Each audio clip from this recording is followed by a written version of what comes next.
brother Jose. Mr. Brabaza. Murai. Najipea funi nyama. Amusula ina phone ngati kuchechi kaka. Ngati kuchechi. Azini. Azimuto ngako. Anjiti tiende. Afanda kwenda ndazitela. Yazitela. Awo, unazuka kwa vitu rangi kune moto manje. Big sun. Kwanza kulikuwa kuyo HQ. Wait, what does it? Kwanza romba. Tunaona muriku. Nofana ndisama bench tuwe. Imu chazotera ere. Ngizatela. Wesi ndida za once day ona ruka kuchechi. Ramu ngoisa ngoti present uwe. Present. Saka batona ngakho. Enda jazo mina tanga na uchechi teseri ni. Mini andiba makambo yamwe ngalitora wewe. Akadopera zve.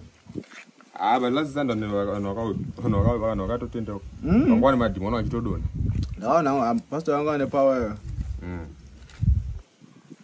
Saka ndikati kati motora mwana wesangano ndita setire naye kuchechi. Seki. Ndikati titore mwana wesangano tende naye kuchechi. Aiwa ndotera dhondo wari. Saka asimfundisi vaiti hanzi muri vakatonyora pa vanhu vada zoti madhikoni. Nduzo, wakanduza. Ndotera. Jesu hanzi ari kudzoka. Comic Elder anonzi Liro Chadiwa Nashe Zawari. Akaberekwa kwaMurewa on the 24th of April in 2002. Zvinoita tangoti kudhara ndiri mudiki handiteka. Zvavisimbori kumaplans angu kuti handida kuzoita sezei. But zvinhu zvinongokutuma so. Because ndiri mudiki ndanofunga kuti ukasvika vana pavanhu waikuti kungotarika any joke but sai watoseka zvokutange wataura zvimwe musoro vari pasina kana padheni yange yakutambika kuti kana pamwe tikatunyaya nyaya isati kuzopera kana kutongwa lese tapara munhu padheni kana munhu zatunganidzana mudara mzi maita sei ungotarika nkabhaso vanhu vechobva totobvuseka nyaya yakutongoshaya value zvakatongotedza so kana kuchikoro chacho kwandira ndo yanga yangonyaya ini kuchikoro anga ndambira ndaita ndambira ndamboita zvinoita ndiri kuchikoro ndangori munhu ndaita mafanis in class dai so ndonyaya ndagara ndakanyorerwa kuchikoro ndozvandanyorerwa zvokusekesa vamwana because ndainziwe udata sei udata nyaya yekuti unosekesa vamwe vana iwewo wengamba wakaniita ndizvo wotadza kuverenga iwe wanga wasekesa hauna kuseka because mbabvu dzako dziri safe saka ndonyaya ndanyenyedza nematicha hayi ndobate madrugs nandozoita kaita sei zvakaitika paskit radio chekutanga ndingangoti ini ndizo zviti comic Elder. I was inspired by the comic pastor. Comic pastor ndo kwatakatangira zvizvi shungu yekuita yakatanga 2021 ndo ndakatanga zvona wepinda meeting so ndo kwataka comic pastor anga neacademy yakavhura yekuti kana uri muactor arada kutanga upcoming waenda kuacademy iko unopractice uchitoti uchitiswa kuti maskits ukone kwanza kuti maacting skills ari nana ndiri ubva wapika watanga kukaswa marosa evahombe vacho ana Baminijo ana Gamu ana Patricia sando patengo tiri pakati pekuita tiri kuenda kuacademy ko ndo patakazongo ngati patangangopushawo zvinhu tichitiri kumaraini tisangomirira kudedzwa tichichiti kankaita sekuseka kasikiti kemadrugs kare because nyaya yanga iri pakuti munoziva izvo zvinhu zvinoitika payoutube iri kubhadhara tina vanhu kuti vanoenda kumbara nditi nemakamera nditi zvekuti vanondobvunza muna kupenga madrugs kudhara kuti muri kuti ndineda kunzira madrugs ofuichi nyaya yavo haisati vapapedza nditi inyaya yotsvaga content saka takanga wapindura zvaenderana najournalist anga vai kunogara vakomana zvava mabvunzirwo andaita because ndaita kabvunzwa kuti muti ndida kunzira madrugs ndinoti madrugs kombi yazopera sinobhadhara ndazobva wanga tisina mwati vari kuenda rini ofuichi dzanzi nyaya dzingosangana ofuichi ndo zviri kutopostwa izvozvi nevanhu vanoda inobvunza madrugs akamira sei saka ndo pandakazoona kange kakutongowana kaattention pasocial media nakapostwa kaitwa maripost akawanda ndatoziona kuti venga zvekutodaivanota sese iyo inenge yaikotwa muzai inyama kuti akuzvimba kwakaita lezo kuti siraiba chikafu chanduja ndokuita seko brother Jose mamutera muzvinaya futi brother Jose ana ndiye uchechi wacho naye ko nimirira chika ndokuita seko no nada unye pasi ri drumstick Andizoenda. Ndire. Andina zvipakwe. Brother Jose. Brother Jose. Kuchechi munofana kuenda nasi. Ndokuenda kuchechi. Aiwa, ndikuti ndiende kuchechi. Chikandisimudza tuma interviews kwamunombona twende chibvunzo rero. Ndotwanyanyofarirwa nevanhu. Zvekutodaro social media tuchingorira nokuti sei. Chikandazongosvika parimwe kastage kuti kandichita ndichinja content bichana. Yes, my interview ndichitoita. Pandakaita ndichinja content, ndapinda maskits. Ndapinda maskits vanati maskits aya kanditi ndichinja futi eno ndakuva maseries. Saka ini ndiri kuema ma big productions section. Apa toita sei. Toda kubvunza manje mwana wangu. Ndikaswana wazika ini. Ndikaswana wazika. Ndizatongela nchike. Waibunofonera nyari kuti umuzati usina maplace edu tubuye. Umuzati tubuye. Mota dzakawanda dziri kudayo. Dzakawanda dziri so. Ari mutaimira timbonato. Mwanise. Benzi ruva ko. Batsile. Ayo vachitenda kwa uya apo. So kule pakona timpana nenga talent. Vabva vanditengera tuma kamera ne laptop. So pakatenga zvinhu zvezve ini pfungwa dzangu dzanza kuti kana ndikatadza kuita zveacting ndikazvatadza kudaro kandi focus ne photography ne videography. Saka ipapo ndoyandaingopusha but izvezvo ndakatozongopawo mumwe kuti achimhanya nezvinhu zvichi ushandise tizongoona kuti badana sei but izve ndafuta into acting. Makatanga rini zvokukanganwa izvi? Kukanganwa achi kuti munokanganwa kupi? Ayo kuti makazoona rini kuti mune dambudziko rekukanganwa? Kukanganwa anani? Kana uri comedian. Because vanhu havaziva kuti unoma wakataurisa. Havazivi musiyano. Saka pamwe pacho ndogona kuti tikapindana mutauni. Munhu anenge aida mapicha, mumwe munhu anogona kubvunza kuti hembe mabhokisi kupi. Upi ndoenda kunzobuda nayo pamaskits mazhinji. Akuona wapfeka inoyo but hembe mabhokisi kupi. Saka vanhu vanenge havanyatsobelieve kuti uri normal here kuti chichi. Unotokona kunge benzi. That's why ndiziva patosangana nawo. Nedzungura nona pa social media. Munhu akakuti kana ndeipa kuti amuchezvirisei. Saka anofunga pamwe tiri muskike rekadanda sei. Saka ndikwa nditi ngangoti zvimahwani. Endimwe pressure manje inoitika ndeileso. Because ini ndiri upcoming asanda nyasonzi nda comedian cheche. Ndiri upcoming. Pressure inoitika pa social media vanhu vakaona ma numbers adira. Vanobva funga kuti mpano vakamagara pa mamuna bro Johnny chichi andiri. But it's a process. Saka vanhu ngavamire kuti pa pressure. So nona yafunga pamwe pese vaurufamba kuri kwambenza inguva zvichaita vanhu vanje. Majambasi? Tinawo Kwedi yakuramba umuka naye munyama kuti nzvimbo ino ine munyama ino. Yakabamuka? Manje ungatendera soka moti jamba mode. Manje nenguva dzatadza tikuyawo pati manje. Battery mashure. Munokoda? Munokoda apa tomuka jamba. Time manje mukoma nenguva dzatatu tikuya kupati manje hapo. Tenda nonoka manje. Pamuruti takuti kunonotsai. Nokuti yenyu mota yaita manje. No, that's fine. Zvaitika ndezvokuti time dzacho dzatikuenda kupati takamirirwa kuti chokwadi. Chenjera mbere mota yangu. Asi in future mukoma mukabatsira nomwe munhu ka. Dzidzai kubatsira munhu. Ndaita nonoka ndozo. Ndaina sanonoka kubatsira. Mota dzakawanda muri kuenda yenyu kabatsira. Haikuti in future. Boy kana mabatsira nomwe munhu mobatsirwawo. Ipa ma series atakatanga. Imo munhu kubuda zvine zviri naye. Go straight to the point. Wanonesa mota yangu. Ndakanongesa mota yangu. Yawa ndawa inindasi. Wira changere ushuma. Machallenges that we face sema actors.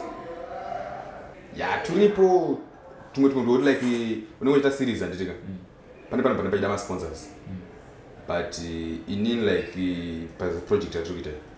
Ndinotobudza mari yangu kuti chiitike. Anditika.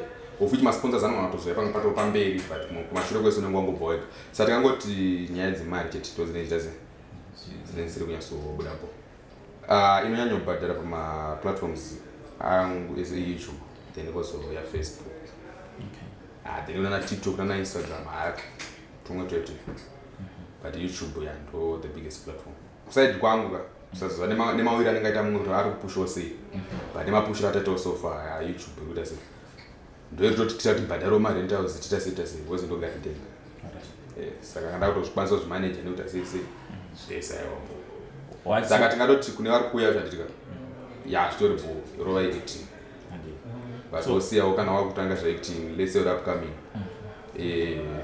vaugokondenda itotoputike kupinda mupolitics hazvitotoputike ingoita zvawafambira ende kana usakondendi yekuita ungoita urufungwa tino unonakidza inenge chiri mumhanya 120 makandifitira yangu mhanya mota yangu 120 180 isusu tinowanzounza ma 170 ainosvika 170 isusu manje 90 noma speed wada kudhuma nawo vana kumaraini why maisa mota yangu like I'm the one anogumisa kumaisa mota because I'm the owner right pakucreate like maskits bye inanga ari maskits ati inanguva yekunyora chinhu chatonyora maseries maskits kutongoti concept kangofungwa takutoudzana kuti iwe uyanapa iwe uyanapa then chotozokuita ngechinhu chakanyorwa because ya zvinhu zvedu patinozvita hazvinyorwe zvavo but zvine haushayi mapati iri papo and haushayi conclusion yedu haina kutapa saka ringangoti hamene pamwe dzingoriwo nyasha kana kuti talent iri pamwe ndo talent racho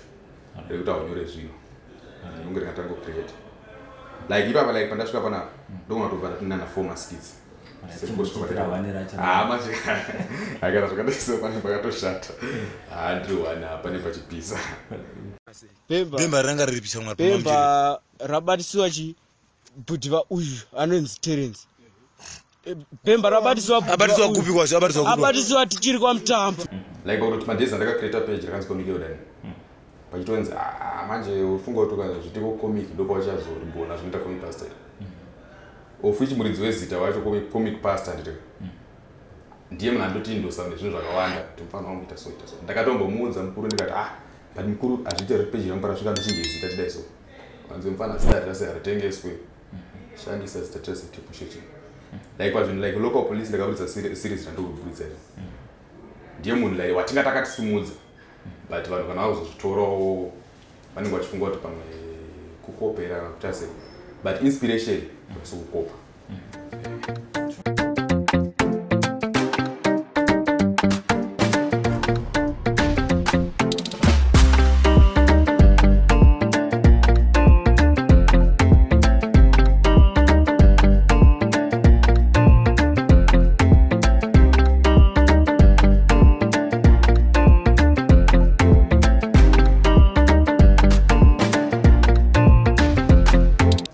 Future plans ndekutoti zvikanyasofamba mushe nepesi yatofungira famba nayo saka tichatanga tamboti mumbozoti player pano then tozonoti Joza topedzera tapa Hollywood ndipo pane main target iwe sisi ndauya manje wafamba mushe remfono ndafamba bomu varise ana gogo kumusho ndasiwa right Mutochinjera pamwe.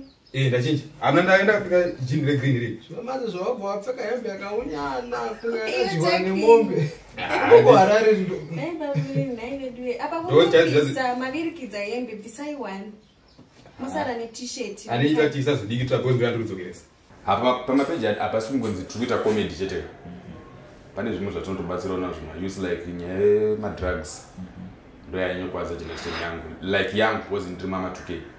Those zvatiri kuita because atingati ama2K ama2K vari kuwana vakadzi but madrugs arinyopisa age yangu saka pamwe pacho totomboitaura kuti asi not drugs chichichi nedzimwe nyaya dzeviolence ana gender based violence dzakadaro ndo zvatinonyanya kushandisira kumaplatforms ediwa Mimi zvirunzi maakupenga nemadrugs munoti kudine nyaya imi because community yese kuti maakupenga nemadrugs zvakafanana nekuti imimi ngatiti taenda kutauna ndiri pakuti imimi muri kudei kuita business gari kutengesa boots kana rekuchinja mari then ito atatanga kuti unzwa mwaiti ngatite zvechigayo zvakafanana nepo ngatiti waenda kutauna unotonzwa zvichinzi mari yepakadoma iri kushota mukoma musi maakutaura imwe nyaya tachibvunza nyaya yemadrugs kuti mimi muri kupenga zveshuwa here ndo zvandiri kuedza kutaura kwacho kuti kana ngatiti kana vagari vese vari kugara mari remunomari rero ukada kuti utange kuti uda kuloja izvezvi nepane rate pamwe pacho unopiwa mari dzakabvaruka pamwe pacho mushopu unogona kutongotukwa ko izvi zviri kunyatsopinda papi tiri kubvunza nyaya yekuti mukupenga zveshuwa nemadrugs here Imi muri kuenda kumba ngwani? Ngoma tachida kuti mungopindura mibvunzo atiri kukubvunza isu tiri majournalist titori pabasa. Dai kurunzi mamuni kana yakachinjika ndaikwanisa kutsvagira 10 then tokwanisa kuona kuti ngaende pano pacho pari safe. Iri nyaya gender based violence pakangoita kanenge kusawirirana ka. I think kuripota munhu asati akuwadzwa zviri nyore. Especially kana iri physical yekurovana lecho. Then poita kutukana tsvaga mumwe munhu anokwanisa kuita sei waunokwanisa kuudza zvinoitika panguva iyoyo kana kutoripota asi chinhu chikuru kuripota so that vanhu vakuita zvinhu zvoita sezvipera. Saka imimi solution yenyu yanga iri pakuti chii panyaya iyi? Pane varume kuti varura vakadzi kuti vakadzi varura kuti vakadzi vakurova varume avo solution yenyu iri pakuti chii?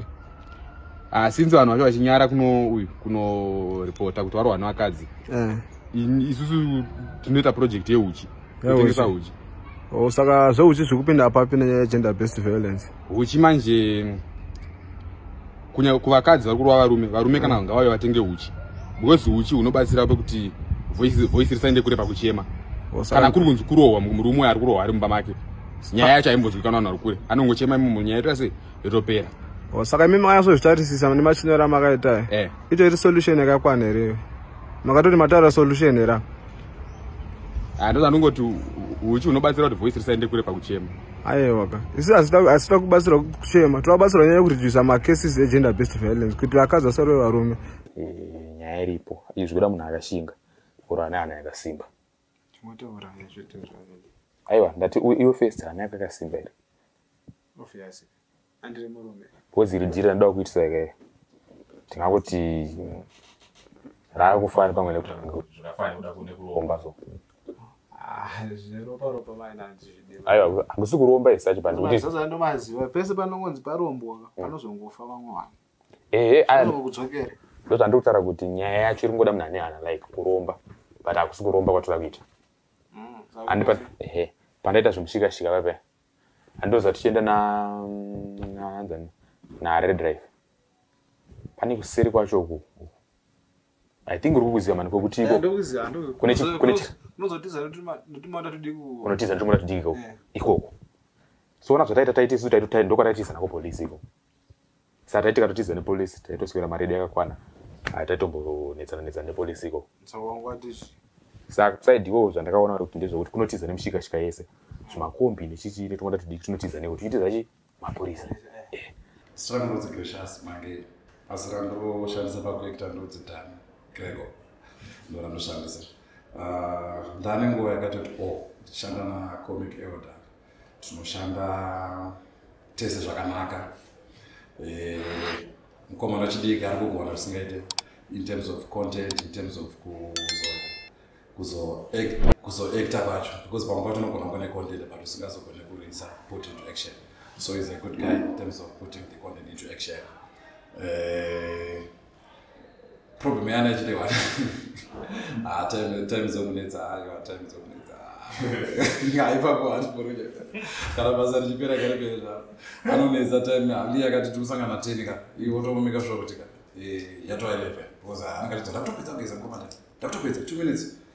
Saka pa time ndo pa challenge but otherwise zvese mfesa report singaiti anonyara kupinda mtown apinda nemtown adzidi kuburuka mota dzinonyara kusangana nevanhu but otherwise in terms of basa rake chacharaka is dedicated anoswera ari pafoni kana musiri kushuta achitsvagawo kuti vamwe vari kuita sei muindustry acting anenge achida kudzidzawo nokuona kuti respond iri kuita sei in terms of zvaanenge achiita zvatinenge taposta papeji pedu nekuyoutube kwedu anenge achida kuonawo mukatotarisa maseries atinoita kana mashoots atinoita ese Lee anotokomenda every comment inenge yapostwa nemo andomeka sure kuti atokomenda asiyana nemanguva yokuti havuri so ndo zvandinonyanya kushanda naLee very creative content anenge anaro ripere akauya neidea yake togara naye pasi toona toishanda sei tobva taishanda tichienda takadaro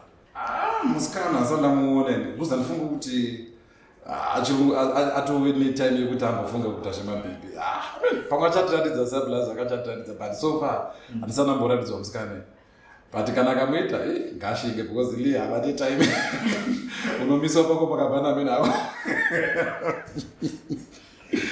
musikana sandamona musikana nepatandiratidza ya ndakasangana ndichienda kushuti ndainoshuta inonzi Nerera yaitwa neSimtalent TV ndokandaenda kushuti so ndakasangana nali ndina Gringo Junior so ndakamufollow page yake kudara ndobva tangotarisana ndamhoresa ndakamudza kuti andofarira act yapo iye ndobva nditi ini ndokuona stereke uchi pamafilmu aunoita maskits awaita because ndaitawo mamwe andisingaiti nacomic andaitawo nevamwana so from there ndakazongoona li andisendera message ndonzi li can you call me ndobva ndatofona wadidi ndakafara singaiti musiwo paakati ndifonere but I remember aitoenda kwamariya musiwo because akandifonera chiti ndakamufonera zvakati ndimulift mkomatani mozofona after 30 minutes and ndakazofona after 30 minutes then from there ndipakati let's meet taisangana paipa tatoita skit first skit redu takati ranga riri mumota rekunzi ukunwa rise ukunwa mota rere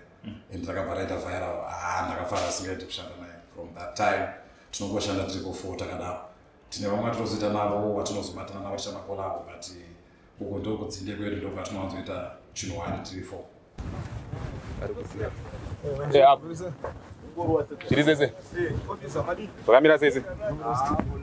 Muchimuridzo pana padya. Ari kuno kuchinza. Igambling. Igambling. To me, Angu is like a little brother. Munano terera. But in 1 month, I don't understand a comic yoda. And to see Pan serious, serious. Because my mom would not tell you vote for me, I don't vote as what is. Then over to say it like. Zadunyep naitamba so anditomboziva vanenge ari serious parikunduza chokwadi pasikunduza chokwadi akasakuza kuti mangwari ndikuenda South Africa pakuseni wotozvibhiliva neisiri chokwadi so yeah that's comedy for you but munhu anoshandika naye zviripo chero chinesikana ake nekubara time but zvimwe zvese bro zvekuti yeah sensei anditoti young brother yeah ko varora vakambouya vakaratidzwa kuti tete ndo varora sanamboratidzwa but ndakaudzwa kunzi nhasi ndikurwadziwa akaramba kudya musiwo achiti angaita kaati break ndisitomboziva kuti chii chakaitika anzi murora neno kuti murora kwakaita sei but ndikoti murora wamuka hatinzirodzidzi hatinzirodzidzi I didn't know what time in Australia. Dreaming I would pieces you run busy and the busy to do. So I don't forget about busy or what I say. I was a number relationship. So I knew to know what I had busy, the one I'm so got. Number chain. I don't need what I got, but I was a good job. Yaka was a lot of vegetable. Yeah, but Pangbacho, yeah, who could be busy, no business. I was if I could go, I don't know. And that was when I was busy 1 minute. But at 10 I told her Samana doesn't visit. Sakatakas go and to pay that. But I still said that no one at 2 minutes.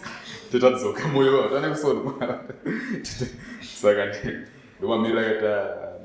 Zvakutongo proof kuti muri kupenga zveshe community isikunyepa. Bari manje zvine chidama itatanga tavauti. Zvakaoma. Ndakuenda. Funga muri ngozvona muri eZimbabwe. Ngandingoti wala mashoko anduta tasenda buda pana kuita my last words. Ndingoti kana kuno wadata zvokuso actor kana akura. I think in social media zvanani ndiri. And usaite zviro zvakawanda. Usafunga usaudzonzi zvakawandirwa. Kana yangu nguva yekuti ngosumuka unongora sei ngosumuka. Plus my youths say no to drugs. Ninya gender based violence ngatigarisana nebhomu maraino. Pastor waingotaura kuti hanzi vanhu vemuchechi ndo vanofanira kuroorana. Pana umwe sister andoda so. Anonzi Nomsa. Anoita nezvei Nomsa? Nomsa anoshanda kuBhengi. kuBhengi? Wainoshanda kuBhengi? Angara kuProfit. Ndewega munode kana mune mumwe? Na Wendi. Wendi anoshanda kupi? Ane mashopu mutauni. Ana mashopu mangani? Mamwe ari kuna Robert Mugabe, mamwe kuna Kwame. And 43. Saka mimi mpacha zvenyu mimi munoita basa rechi? Isu basa redu maitongera zvokudedzwa. Aiwa, kudedzwa siri basa kana kuti munoita nezve izvi? Basa. Basa renyu. Ndowaka. Munowaka. Muri professional builder ka munguriwo vamwe vai. Munhu wacho anomboita achitidedza pa zvatingangotara ndezvekuti anombotidedza apo napo hatizoenda edu everyday kuwaka hatowaka muri vamwe vai. Saka makazvasa mungadana nanomusasanza kubhengeni zvinoita mufundisi zangu ngoti nyasha dzako chete dzinokendesa aya badressing yenyu mumbonyasoionera ari barita aya sina barita chete